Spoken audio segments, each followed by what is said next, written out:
أعوذ بالله من الشيطان الرجيم. بسم الله الرحمن الرحيم. ربنا اغفر لي ولوالدي وللمؤمنين يوم يقوم الحساب.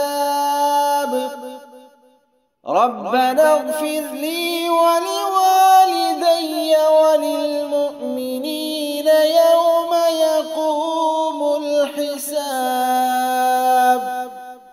ربنا اغفر لي ولوالدي وللمؤمنين يوم يقوم الحساب.